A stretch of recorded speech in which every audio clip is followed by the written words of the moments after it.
¿Alguna vez has preguntado si la lógica es realmente suficiente para considerar algo verdadero? Y es que nos han enseñado que la lógica es la gran arma contra la ignorancia, que con ella podemos derribar mentiras y librarnos de los engaños. Pero, ¿y si la lógica no fuera exactamente eso? ¿Y si detrás de su apariencia racional se escondiera una trampa silenciosa, de la que casi nadie habla? Una trampa tan perfecta que mientras crees estar pensando libremente, en realidad estás atrapado dentro de las reglas de su propio juego. Quédate en este video porque quizás la lógica no sea la verdad que creíamos y para escapar de su trampa necesitemos algo más, una razón profunda que no solamente busque coherencia, sino propósito y significado.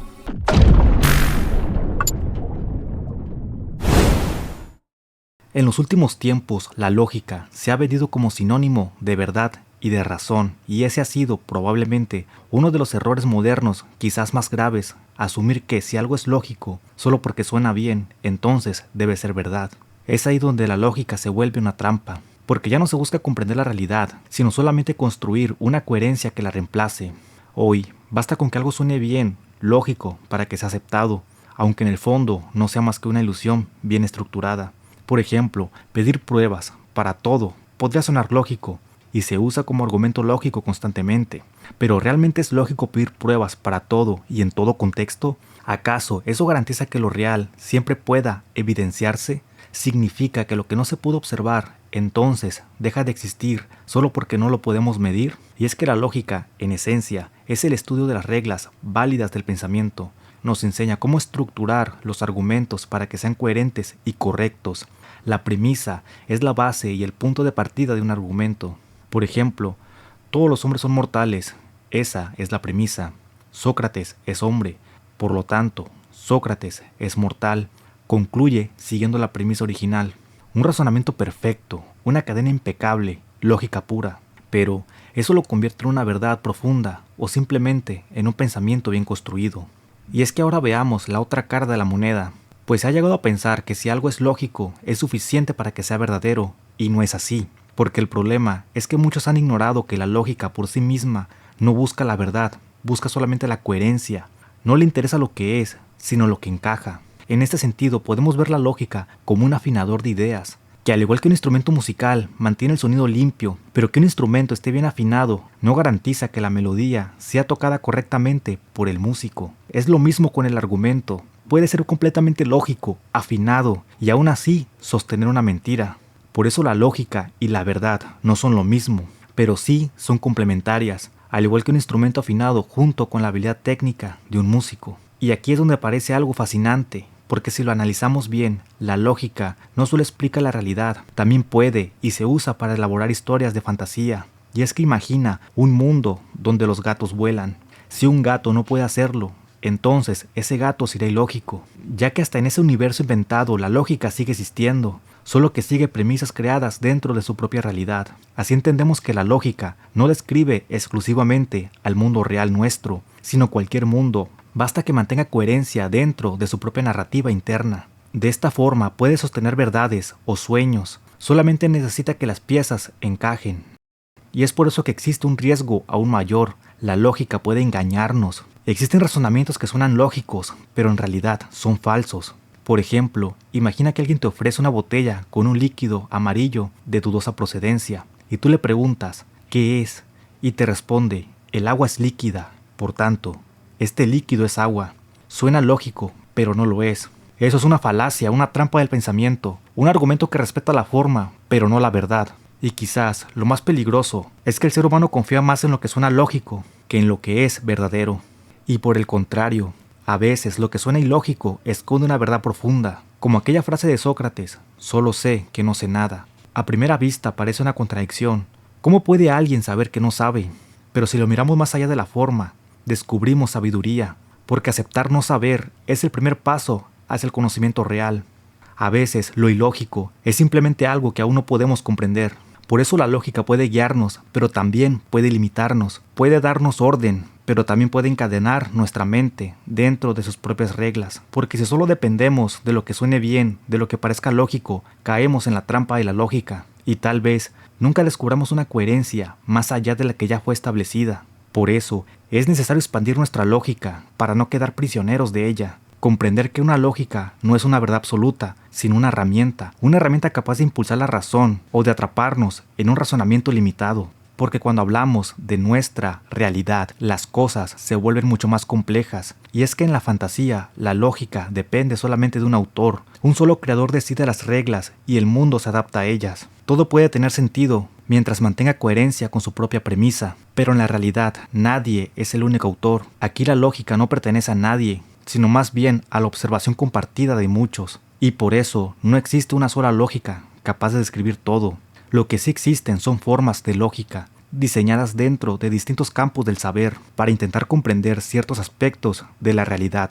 Por ejemplo, la lógica científica se construye sobre el empirismo, lo medible, lo que se puede observar y repetirse. Su propósito es dar nombre a los fenómenos, descifrar sus causas y predecir sus efectos. Para la ciencia, algo solamente es lógico si puede ser comprobado, y todo aquello que no puede evidenciarse es considerado por ahora ilógico. En ese terreno, la lógica se apoya en la evidencia, el ojo, el instrumento, el experimento. Lo que no puede medirse, no se puede explicar, y lo que no puede explicarse no entra en el marco de su lógica. Pero que esto no entre dentro de su marco lógico no significa que sea mentira, porque la lógica científica tiene un precio, y es que lo invisible, lo intangible o lo emocional quedan fuera de su alcance. Y es que la lógica científica busca certeza, y en esa búsqueda a veces sacrifica el misterio. La filosofía, en cambio, camina en dirección opuesta. Y es que la lógica filosófica no se rige por lo que se puede medir, sino por lo que se puede pensar. Mientras la ciencia busca lo evidente, la filosofía se adentra en la duda. Para la filosofía, la pregunta es más valiosa que la respuesta, porque la respuesta cierra caminos, pero la pregunta los abre. Por eso, la lógica filosófica puede parecer a menudo contraintuitiva, porque parte de la duda y cuestiona todo. Y por esa razón, muchos asumen que es la disciplina más débil, pero en realidad es la más fuerte de todas. Porque cada pregunta que hace la filosofía es capaz de abrir nuevos horizontes, un nuevo campo de estudio, una nueva forma de pensar. La filosofía, al tener la duda como su lógica, es la galaxia madre que engendra a todas las demás galaxias del conocimiento, cada una orbitando su propia razón. Por eso, para la filosofía, lo verdaderamente ilógico es creer que existe una verdad inamovible. El pensamiento filosófico se mueve en la incertidumbre, en los límites de lo comprensible, y aunque no ofrece conclusiones definitivas, nos impulsa a seguir preguntando, engendrando más galaxias, porque nos recuerda que incluso la verdad puede ser una idea en constante transformación. Así, la lógica se muestra bajo distintas máscaras. En la ciencia es precisión, en la filosofía es duda. Dos caminos que se oponen y se complementan, dos maneras de razonar el mundo, una desde la evidencia, otra desde la conciencia, y entre ambas se esconde quizá la verdadera trampa, creer que la lógica es una sola, cuando en realidad cambia según lo que intentamos comprender. Por eso, expandir la lógica no es quedarse en un solo marco, sino observar todos los marcos lógicos posibles en cuanto a su función, porque el que se queda en la duda nunca ejecuta nada, y el que solamente busca precisión y resultados puede terminar no sabiendo para qué lo hace. Porque la trampa de la lógica no está en la lógica misma, sino quedarse en una sola y creer que fuera de ella no hay nada más. Con esto ya vimos que la lógica puede cambiar según el campo del saber, pero también puede cambiar según el nivel de conciencia que se usa. Y aquí es donde nace una división aún más profunda, la diferencia entre la lógica simple y la lógica elevada. La lógica simple es aquella que se queda atrapada dentro de un solo marco, funciona, pero solo dentro de sus propios límites. Esta lógica no busca comprender, sino confirmar. Todo lo que encaja en su sistema lo acepta, y todo lo que lo contradice lo rechaza. Y es que para la lógica simple, todo lo que no entra en su marco es ridículo, absurdo, imposible. Vive encerrada en su propia coherencia, sin notar que la coherencia también puede ser una jaula. La lógica elevada, en cambio, no se conforma con un solo punto de vista. Observa los distintos marcos, compara sus reglas, entiende sus propósitos. No se burla de lo que no comprende, porque sabe que cada lógica tiene su contexto, su intención, su razón de existir.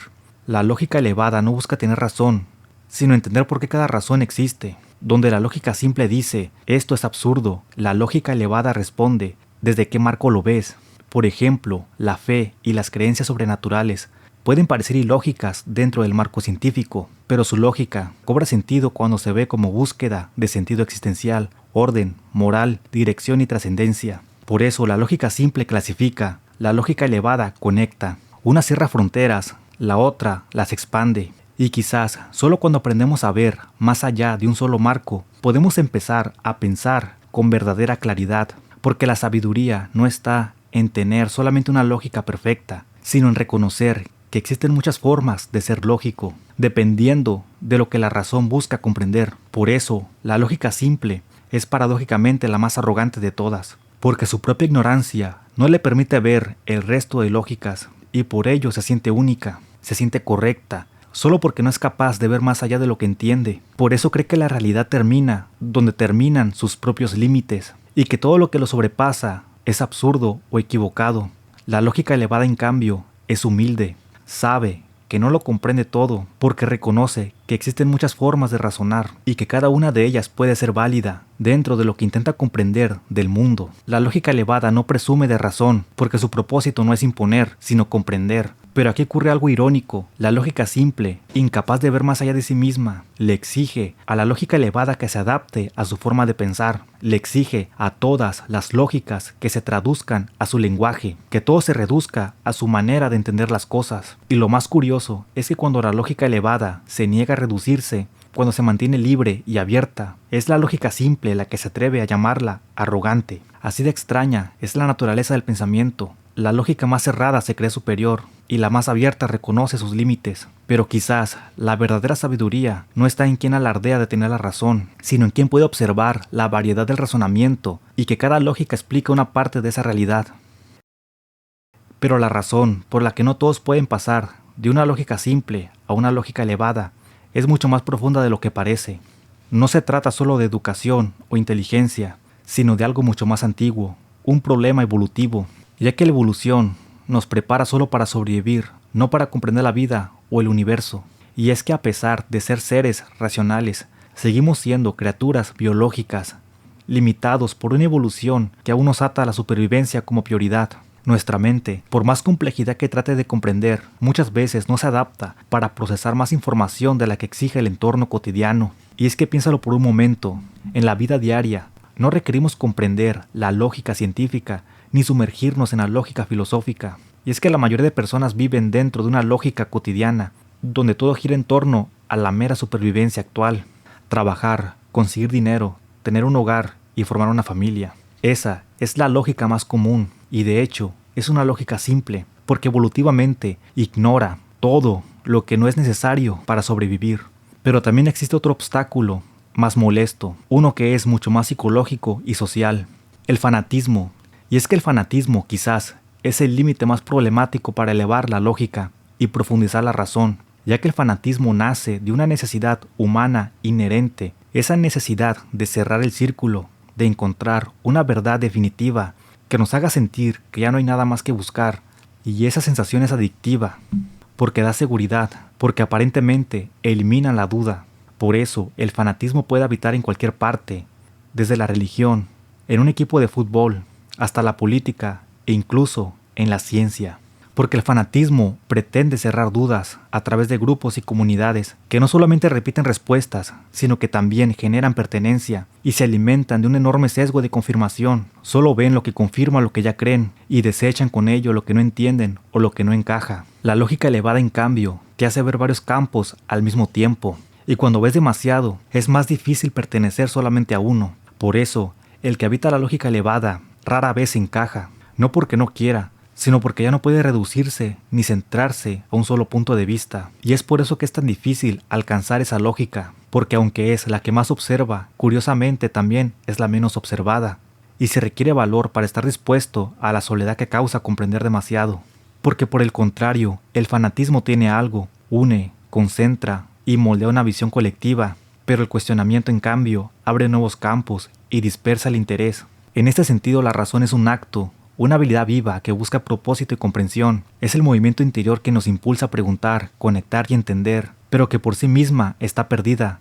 Requiere de la lógica, que es la herramienta que utiliza la razón para darle forma a ese pensamiento y propósito, como el pincel en manos del artista o el mapa en manos del viajero. Es por eso que necesitamos no solamente una lógica elevada, sino también una razón profunda, para no conformarnos solo con la superficie y ver el panorama lo más completo posible.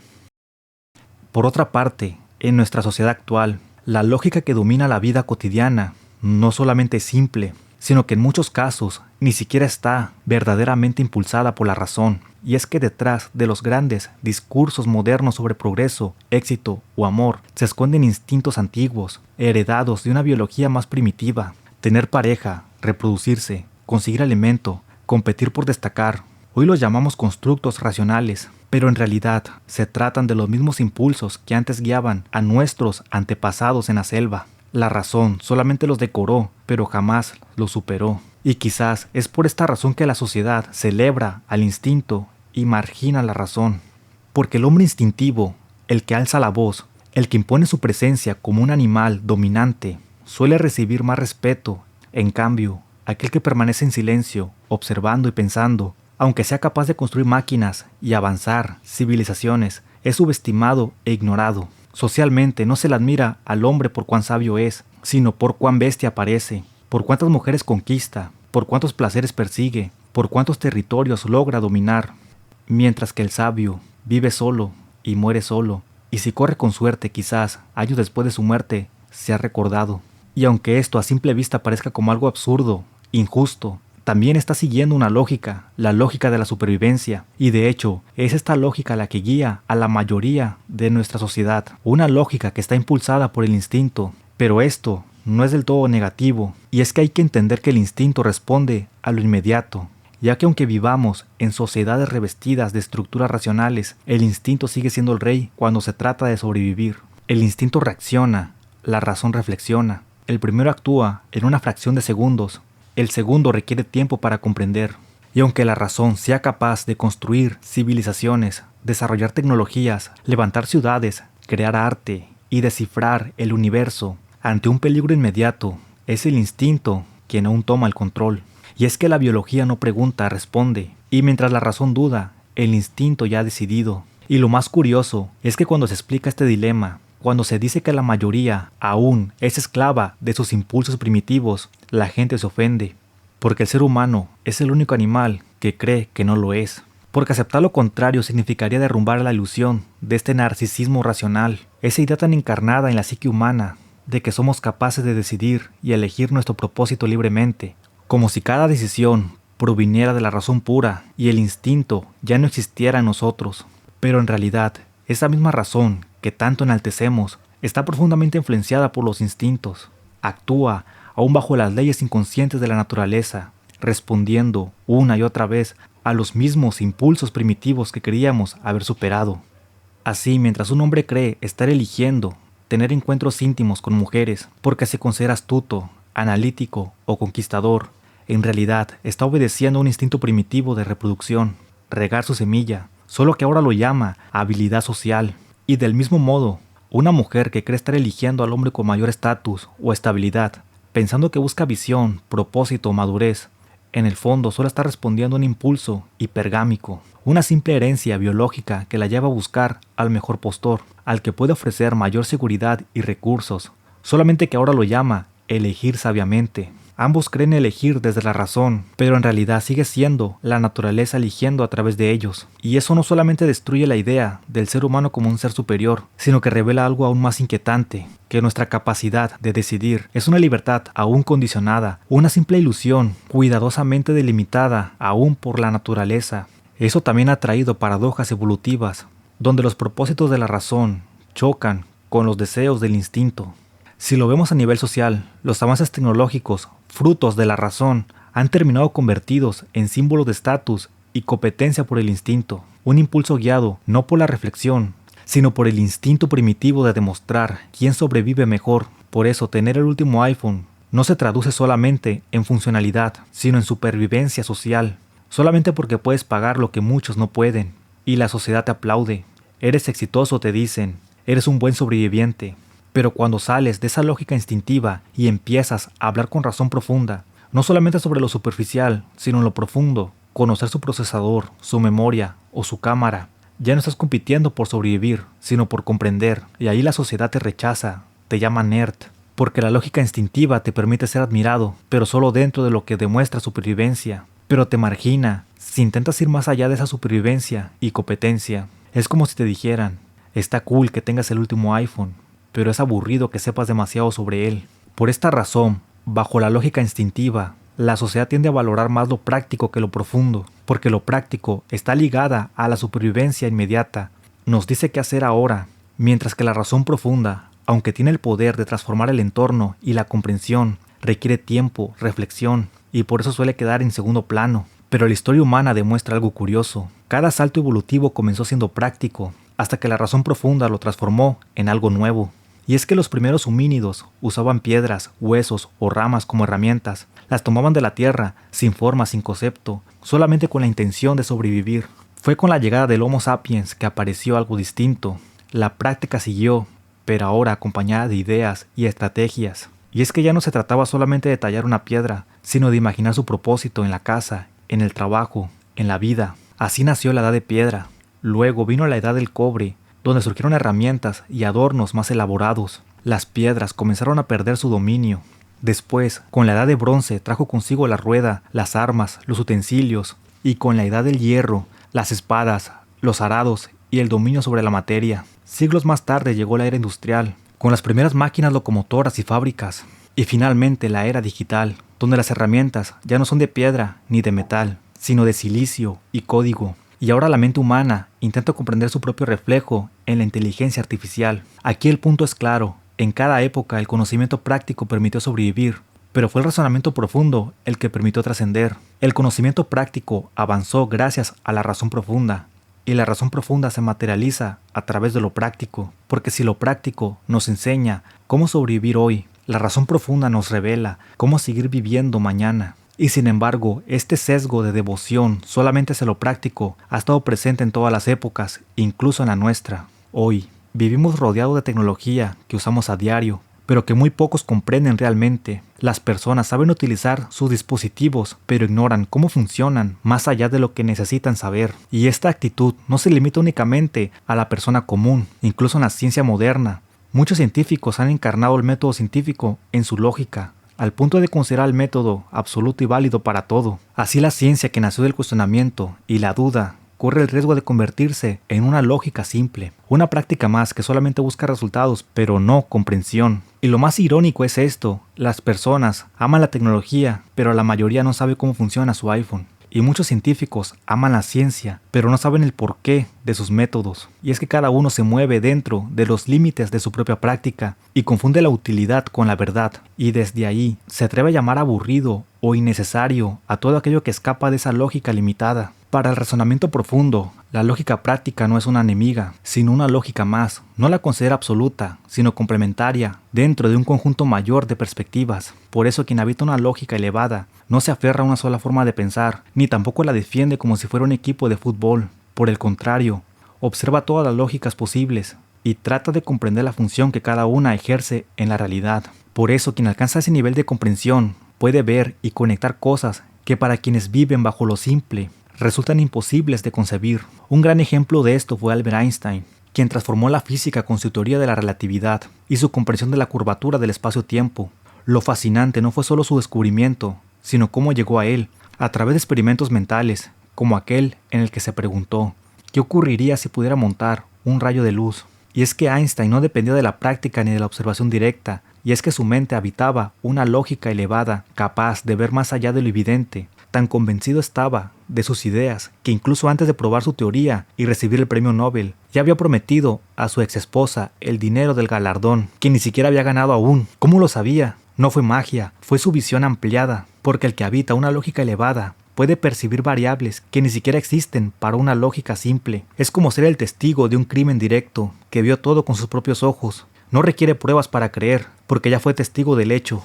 En cambio, la lógica simple es como la del investigador, que no presenció nada y entonces requiere pruebas para reconstruir lo sucedido, y que el resto que tampoco vio lo crean. Así las pruebas no significan la verdad, sino más bien son una forma de traducir lo invisible a un nivel comprensible para quienes aún no pueden ver. En este sentido, las pruebas sirven para los que no comprenden, como bajar una pequeña muestra de lo que está más arriba de su visión. Y es por eso que para la lógica elevada, lo más importante es la indagación, mientras que para la lógica simple, lo es las pruebas. Y es que podríamos decir que ambas se complementan. La indagación es la aceleración del pensamiento y la evidencia su freno. Uno abre nuevos panoramas y la otra los limita. Esto para mantener la estabilidad humana, para que aquellos que aún no están preparados no colisionen con la incertidumbre. Y tal vez al final del camino, cuando la vida comienza a desvanecerse y todo lo que fuimos se convierte en memoria, es cuando la verdad se revela sin disfraces, quien habitó la lógica elevada y quien permaneció en la lógica simple. El que vivió desde la lógica elevada no teme tanto a la muerte como al olvido. Su último pensamiento no es el miedo al fin, sino la tristeza de dejar ideas incompletas, de morir con más preguntas que respuestas. Su motivación nunca fue el placer, sino comprender un poco más de este universo que siempre pareció escaparle. Y así, incluso en su último suspiro, lleva consigo la carga de un pensamiento inacabado, una duda que seguirá resonando por la eternidad. En cambio, el que vivió desde una lógica simple, no lamenta lo que no entendió, sino lo que no disfrutó. Siente que la vida fue demasiado corta, que le faltaron risas, placeres, aventuras. Mira hacia atrás y compara, como si su medida final dependiera de cuánto vivió en relación con los demás. Porque para quien habitó una lógica simple, los problemas siempre fueron personales y su mundo giró en torno a la comparación constante. Pero para quien habitó una lógica elevada, los problemas siempre fueron universales y su mente siempre estuvo mirando al todo, aun cuando todo eso lo distanció del resto. Así, hasta la muerte tiene un peso distinto para cada uno. Para la lógica simple, la muerte es un cierre abrupto. Para la lógica elevada, es una pregunta más que aún busca respuesta. Y tal vez por eso, el que habitó una lógica elevada parte con el alma más cansada, porque hasta en su última despedida intentó encontrar un sentido, ya sea en esta realidad o en otra, donde tal vez la lógica no sea una trampa, sino la razón profunda de la existencia. Si este video te fue de utilidad, deja tu like, suscríbete para más contenido.